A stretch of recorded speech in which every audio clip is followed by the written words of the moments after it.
Herkese salam. Davam edirik. Biologiya fənnindən Respublika fənn müsabiqələrinə hazırlıq test vəsaitinin bölmə 3 sınaq üçün izah elə. İlk sualımızla başlayaq. Verilmiş mülahizələri element diaqramına uyğun qruplaşdırın qeyd edir. Yəni uyğunlaşma istəyir bizdən.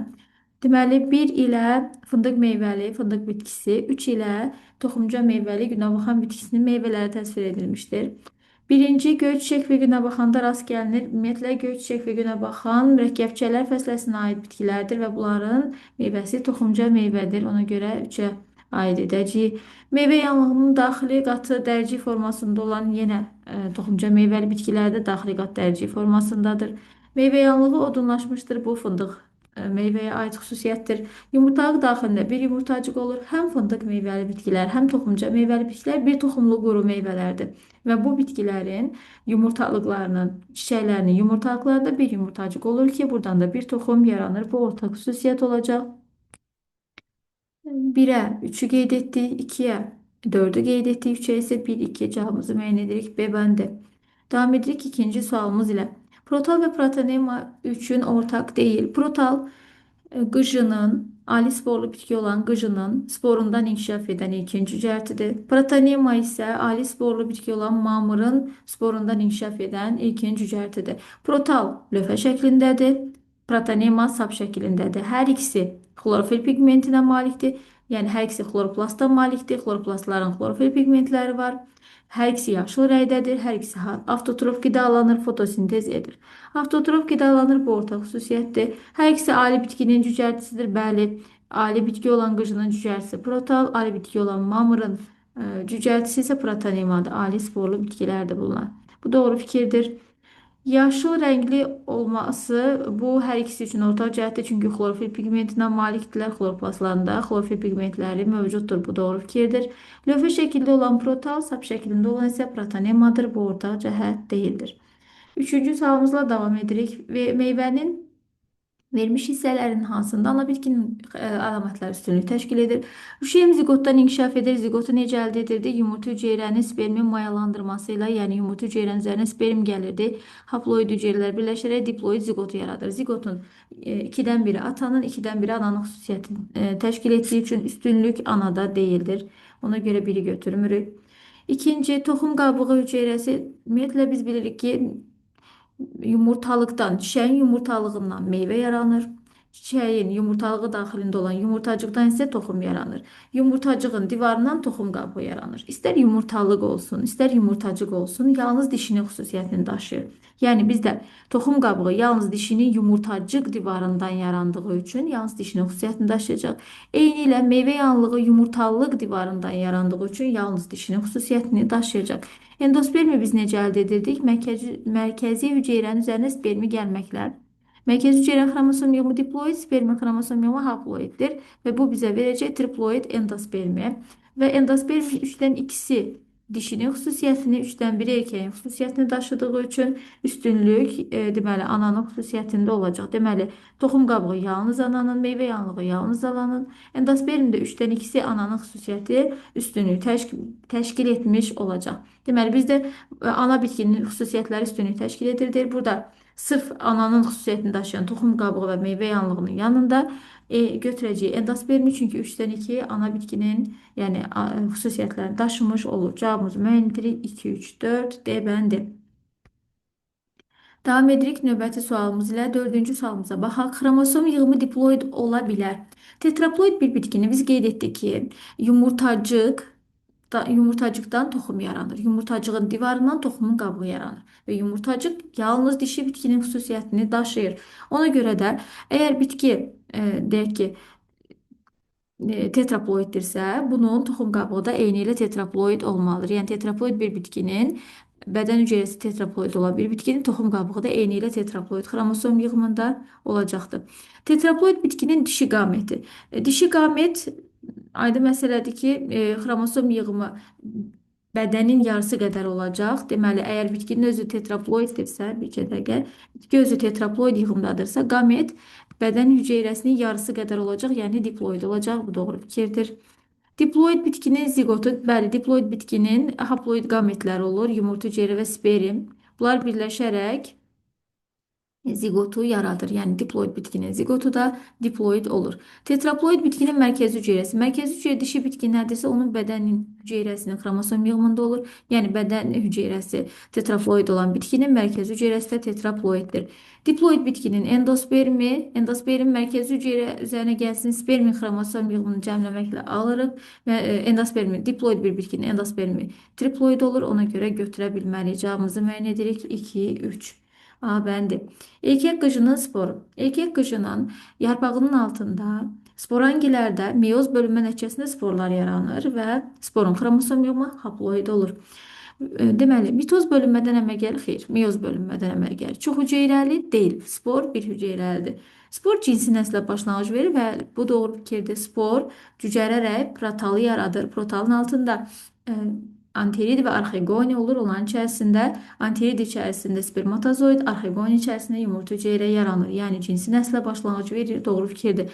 Lakin cinsi çoxalmadan yaranır. Yanlış fikirdir. Spor meyoz bölünmə ilə yarpağın altındakı sporangilərin içərisində yaranır. Cinsi nəslə başlanğıc verir, lakin cinsi çoxalmadan yaranmır. Davam edək 6-cı sualımız ilə. Hansı bitkinin erkək qaməti hərəkətlidir? Erkək qaməti hərəkətli olan alisporlu bitkilərdən mamırlar və qıcıkimlərdir. Qıcıkimlərin də nümayəndələrinə planlar, qatırquyruqlar və qıcılar aiddir. Buğda örtülü toxumlu bitkidir. Erkək qaməti sperm adlanır və hərəkətli deyil, qamçısızdır. Çovdar erkek gameti sperm adlanır, hərəkətli deyil erkek gamet. Adi şam çılpaq toxumlu bitkilərə aiddir və burada da erkek gamet sperm adlanır, hərəkətli deyil. Amma plaunun erkek gameti spermatozoiddir və hərəkətli olacaq, qamçıya malikdir, hərəkətlidir. 7-ci sualımızla davam edirik. Cədvələ əsasən y üzərinə gəlsin z ifadəsi 84 olarsa x-in qiymətini tapın. X bizdə ana tozcu hüceyrələrin sayıdır, y bizdə mikrospor sayıdır, sperm isə deməli z ilə ifadə edilmişdir. Və bizdə verilib mikrospor və sperminin cəmini. Biz bilirik ki, əgər bizim n qədər ana hüceyrəmiz varsa, ana hüceyrə meyoz keçirərək 4n qədər mikrospor yaradır. Bu mikrosporların hər birindən də 2 ədəd olmaqla ümumilikdə 8n qədər, yəni mikrospor sayından 2 dəfə çox sperm yaranmış olacaq. O zaman biz belə ifadə etsək, y üzərinə gəlsin, z-in qiymətini 4-ün üzərinə gəlsin, 8-in bərabərdir 84 deyərik. 12-nimiz 84-ə bərabərdir. N-imiz buradan olacaq 7. N bizdə nəyin sayıdır? X-in qiymətidir. Yəni ana tozcu hüceyrələrinin sayı olacaq. Cavabımızı müəyyən etdik. A bəndi. 8-ci sualımıza baxaq. Çiçəyin hansı hissəsi nazik, uzun və üzərində ağızcığı daşıyır? Biz bilirik ki, dişiciyin hissələri ağızcıq, sütuncuq və yumurtalıqdır. Uzun olan burada olacaq sütuncuqlar. Sütuncuğun üzərində ağızcıq yerləşir. Davam edirik. 9-cu sualımız ilə. Hansı rəqəmlə göstərilən hüceyrələr ikiqat mayalanmada iştirak edir? Burada 1 və 3 rəqəmi ilə göstərilən şeym hissəsində heç vaxt spermlə birləşməyən hüceyrələrdir. Spermlə birləşəcək olan 2 ilə işarə edilmiş olan mərkəz hüceyrədir. Hansı ki spermlə birləşib gələcəkdə endospermə başlanğıc verəcək. Və 4 ilə işarə edilən yumurta hüceyrədir. Spermlə mayalandıqda gələcəkdə zigota başlanğıc verəcək ki, bu da zigotda bölünərək çox hüceyrəli şeymi yaradır. Burada spermlə birləşəcək olan ikiqat mayalanmada iştirak edəcək olan hüceyrələrimiz 2 və 4-dür. Heç vaxt spermlə birləşməyəcək olanlar isə 1 və 3-dür. 10-cu sualımızla davam edirik. 2 fərqli tozlanma üsulu verilmişdir. Birinci həşərat vasitəsilə A bitkisinin deməli tozcuqları həşərat vasitəsilə B bitkisinə tökülmüşdür. Yəni həşərat vasitəsilə bir bitkidən digər bitkiyə çarpaz tozlanma getmişdir. İkinci, eyni bir çiçəyin erkəkçi tozcuğu həmin çiçəyin dişici ağacığına düşmüşdür. C bitkisində. İkinci tozlanma üsulumuzda isə eyni bir bitkidə erkəkçi çiçəkdə daha doğrusu erkəkçi tozcuğu həmin çiçəyin dişici ağacığına düşürsə, bu başqa bir vasitə ilə olmasından asılı olmayaraq da deməli öz-özünə tozlanma sayıla bilər. Misal üçün həmin çiçəyin 7-ci sinif dərsində artıq belə qeyd edilir ki, öz-özünə tozlanma heç bir vasitə olmadan erkəkçi tozcuğu dişici ağacına düşərsə də öz-özünə tozlanmadır.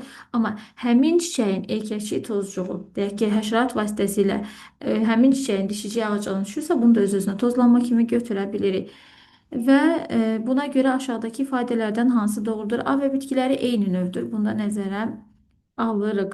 Deməli, A və B bitkilərin çaprazlaşmasında genetik müxtəliflik meydana çıxır. İki eyni növdən olsa da ayrı-ayrı fərdlərdir. Müəyyən qədər genetik müxtəliflik təbii ki, burada olacaq. Çünki fərd olaraq ayrıdırlar. Eyni bir çiçəyin erkəkçi tocuğu həmin çiçəyin dişici ağacına düşəndə daha az müxtəliflik yaradır.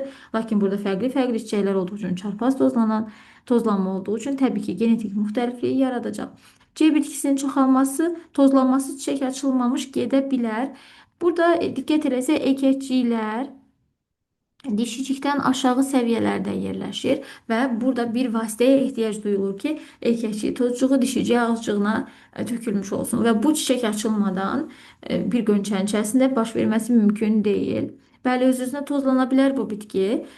Eyni bir çiçəyin erkəkçik tozuğu həşərat vasitəsilə həmin çiçəyin dişicik ağaclığına düşərsə bu öz-özünə tozlanma adlanır. Lakin bu proses hər hansı bir vasitə olmadan gedə bilməz. Çünki erkəkciklər daha aşağıda olduğu üçün tozcuğun dişici ağacına düşməsi üçün bir vasitə lazımdır. Qönçə vəziyyətdə bu ola bilməz. Yəni çiçək açılmadan ola bilməz. A, B və C bitkilərin tozcuqları mikrosporlardan formalaşır. Aydın məsələdir ki, ana tozcuq hüceyrəsi meyoz yolla bölünüb 4 ədəd mikrospor yaradır. Mikrosporların hər biri də tozcuq dənəsinə başlanğıc verir. Bu da bizdə olur. Doğru fikrimiz. Cavabımızı müəyyən edirik. D variantı olaraq. 11-ci sualımıza baxaq. Verilmiş bitkilərdən hansının meyvəsi nazik qabıqla örtülmüşdür və çoxlu toxumlara malikdir? Qarğıdalı bir toxumlu bitkidir. Çox toxumlu deyil. Ərik bir toxumlu çəyirdək meyvədir. Qarğıdalı bir toxumlu dən meyvədir. Lobya çox toxumlu quru meyvədir. Deməli, nazik qabıqla örtülmüşdür deyirsəm, meyvəsi nazik qabıqlı, meyvə yanlığı daha qalındır. Pomidor bitkisinin meyvəsi nazik qabıqla örtülmüşdür və içərisində çoxlu sayda toxumları vardır. 12-ci sualımızla davam edirik. Aşağıdakı təcrübə ilə nəyi müəyyən etmək olar? Bizə iki banka verilib və bu bankalarda yanan şam salınır və ikinci qabda olan şam yanmağa davam etdiyi halda birinci qabda olan şam sönür və burada fərqli olan nədir? Birinci qabda olan toxumlarımıza üzərinə su əlavə edilmişdir və bu toxumların cücərə biləcəyi ehtimalı deməkdir. Amma ikinci toxumlarımız isə quru vəziyyətdədir. Biz bilirik ki, oksigen yanmağa kömək edən qazdır. Əgər ki, cücərirsə toxumlar buradan oksigen qazını istifadə edirlər və karbon qazını tənəffüs zamanı ayırırlar. Cücərən toxumlar daha intensiv tənəffüs edir. Əgər bankanın içərisində oksigen azalırsa, təbii ki, şam daha sürətlə sönmüş olacaq. Çünki oksigen yanmağa kömək edən qazdır. Əgər yoxdursa, bitki tənəffüs etdikcə toxum tənəffüs etdikcə oksigeni alacaq, karbon qazını ayıracaq. Bu zaman intensiv tənəffüs edən toxumlar sürətlə qabın içərisindəki oksigeni istifadə edəcək deyə şam daha tez sönmüş olacaq. Cücərən toxumlar tənəffüsü daha sürətli getdiyinə görə daha erkən şəkildə sönmüş olur. Cavabımızı müəyyən edirik. A bəndi. Hansı bitkilərin çiçəkləri çiçək qrupu əmələ gətirmir? Lalə çiçəkləri tək-tək yerləşir. Ərik çiçəkləri tək-tək yerləşir. Lakin topulqa və səhlə bitkilərin çiçəkləri çiçək qrupu yarada bilir. Davam edirik 14-cü sualımız ilə. Cədvələ səsin X-in qiymətini müəyyən edin. Deməli, gilə meyvəli bir bitki verib. Mayalanmada iştirak edən hüceyrə sayı X-dir. Mayalanmadan sonra əmələ gələn toxum sayı 5-dir. Biz dedik ki, mayalanmada iştirak edir. Hansı hüceyrələr? Mərkəz hüceyrə, yumurta hüceyrə və 2 ədəd də sperm. Mərkəzi hüceyrəni spermin biri, yumurta hüceyrəni isə digəri mayalandırır. Yəni, mərkəzi hüceyrə üzərinə gəlsin sperm, endosperm, yumurta hüceyrə üzərinə gəlsin sperm bizə gələcək zigotu verir. Deməli, bir toxumun yaranması zamanı mayalanmada 4 hüceyrə iştirak edir. Əgər 5 toxum yaranıbsa, mayalanmada 20 hüceyrə iştirak etmiş olacaq. Cavabımızı müəyyən edirik. C bəndi. 15-ci sualımıza baxaq. Elirven diaqramına əsasən uyğunluğu müəyyən edin. Dən meyvə və gilə meyvəli bitkilər verilib. Yetişmiş meyvə yanlığı şirəli olan təbii ki, gilə meyvədir. Yumurtalıqdan əmələ gəlir hər ikisi əsl meyvələrdir. Təbii ki, burada yumurtalıqdan yaranacaqlar, bu ortaq cəhətdir. Sadə meyvələrə aiddir. Həm dən meyvə, həm də gilə meyvə sadə meyvədir. Gilə meyvə çox toxumlu olsa belə, hər ikisi sadə meyvədir. Çünki bir çiçəkdən yaranan meyvələrdir. Bir toxumludur. Bu dən meyvə olacaq. Bir toxumlu quru meyvədir. Çox toxumludur. Gilə meyvələri çox toxumlu meyvələrə misal göstərir. Şirəli çox toxumlu meyvələrə misal göstərir. 1-ə D, 2-yə A, Y, 3-ə B, C olaraq cavabımızı müəyyən edirik. 16-cı sualımızla davam edək. Hansı bitkinin toxumları uçağan vasitəsilə yayılır? Biz bilirik ki, toxumları külək vasitəsilə yayılan bitkilərin xüsusi uyğunlaşmaları olur. Söyüd, qovaq, su qamışı, tükçüklərlə, cökə, göyrüş, ağcaqayın, qanacıqlarla toxumlarını ətraf mühitə yayırlar. Külək vasitəsilə yayırlar. Və zəncirotu bitkisinin isə uçağanları vardır ki, toxumca meyvələrini uçağanlar vasitəsilə ətraf mühitə yaymış olurlar. 17-ci sualımıza baxaq. Hansı stəkandakı toxumlar şişəcək, lakin cücərməyəcək? 3 stəkan görürük. Birinci stəkanda su daha belə deyək, toxumların səviyyəsini keçir. Toxumlar suyun içərisində daha çox qalır və su udaraq şişib, lakin cücərməyə bilər. Birinci stəkanda cücərməyə bilər, amma şişəcək. İkinci stəkanda ümumiyyətlə su əlavə edilməyib, o zaman quru qalacaq. Üçüncü stəkanda toxumlar su səviyyəsi toxumların səviyyəsi ilə eynidir. Yəni toxumlar su udub cücərə biləcək. Ona görə su udub şişib, lakin cücərməyəcək olan birinci stəkandakı toxumlarımız olacaqdır. 18-ci sualımızla davam edək. Verilən ifadələrdən hansı doğrudur? Qıcı toxumlu bitkilərə aiddir. Xeyr, qıcı alisporlu bitkilərə aiddir. Qıcının sporları su vasitəsilə yayılır. Xeyr, qıcının sporangi daxilində yerləşən sporları deməli külək vasitəsilə ətraf mühitə səpələnir.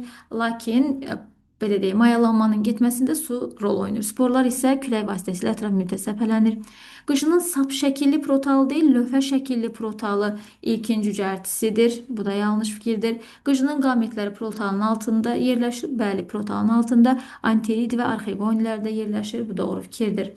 19-cu sualımızla davam edirik. X-in yerinə yazıla bilər. Çox toxumlu və quru meyvədir. Gilə meyvə çox toxumlu olsa da quru deyil. Toxumca meyvə qurudur, lakin bir toxumludur. Buynuz meyvə çox toxumlu və qurudur. Çərdək meyvə nə çox toxumlu deyil, nə də quru deyil. Yəni bir toxumlu şirəli meyvədir. Qutucuq meyvə çox toxumlu, qurudur. Paxla meyvə çox toxumlu, qurudur. Cavabımızı müəyyən edirik. 3, 5, 6 olaraq D bəndi. 20-ci sualımıza baxaq. Şəkildə bitkinin hansı vegetativ çoxalması təsvir olunmuşdur? Bu çiyələk bitkisində bığcıqlar vasitəsilə çoxalma üsuludur. Toxumla çoxalan çiçəkli bitkinin ümumi köklərinin cəmi 57-dir. Əgər bitki toxumla çoxalırsa, mütləqdir ki, burada toxumun şem kökçüyündən inkişaf edən bir ədəd əsas kökə sahibdir. Daha sonra bu bitki üzərində əlavə köklər və yan köklər vardır. 3 kökün cəmini bizə 57 vermişdir. 3 kök növünün cəmini 57 verib. Və biz bilirik ki, əsas kök bir bitkidə həmişə bir ədəddir. Əgər əlavə köklər yan köklərdən 20 vahid az olarsa, demək ki, yan köklər əlavə köklərdən 20 vahid çoxdur. Əlavə köklərə n desək, yan köklərimizin sayı n plus 20 olacaq. Və buradan cavabımızı müəyyən edirik. 57. Deməli, 2n'imiz bərabərdir. 21 çıxanda qalır. Deməli, 26. N'imizi buradan müəyyən edirik. 13. Deməli, bizdə daha doğrusu bircə dəqiqə 21 36 üzr istəyirəm burada. 36 olaraq müəyyən edirik. Deməli, 2n'imizin qiymətini n'imiz olur buradan 18. Deməli, bizim yan köklərimizi, daha doğrusu əlavə köklərimizin sayı 18-ə bərabərdir. Yan köklərimizin sayı isə 18 üzərinə gəlsin 20, 38 olaraq müəyyən edirik. Deməli, bir daha üzərinə gedək. Əsas kökümüz həmişə bir ədəddir. Əlavə köklərimizi n qədər ifadə etsək, yan köklərimiz bundan 20 vahid çoxdur. 2n'imiz bərabərdir buradan 36-ya, n'imizi 18 olaraq müəyyən etdik. Müəyyən etdiyimiz 18, yəni n bizim əlavə köklərimiz idi. Yan köklərimiz də bundan 20 vahid çoxdur. Cavabımızı müəyyən edirik.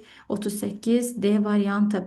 Hansı əlamət şəkildə verilən tozlanma üsuluna aiddir? Bu öz-özünə tozlanmadır. Təbii ki, öz-özünə tozlanan bitkinin çiçəkləri mütləq iki cinsli olmalıdır. Bir cinsli deyilsə yanlışdır. Erkəkçi ilə dişici ayrı-ayrı vaxtlarda yetişir. Xeyr.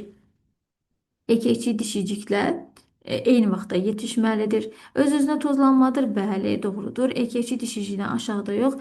Əgər ki, eyni bir çiçəkdə heç bir vasitə olmadan erkəkçik Tozcuğu dişici ağacına düşəcəksə, təbii ki, erkəkçi dişicikdən daha yuxarıda yerləşməlidir.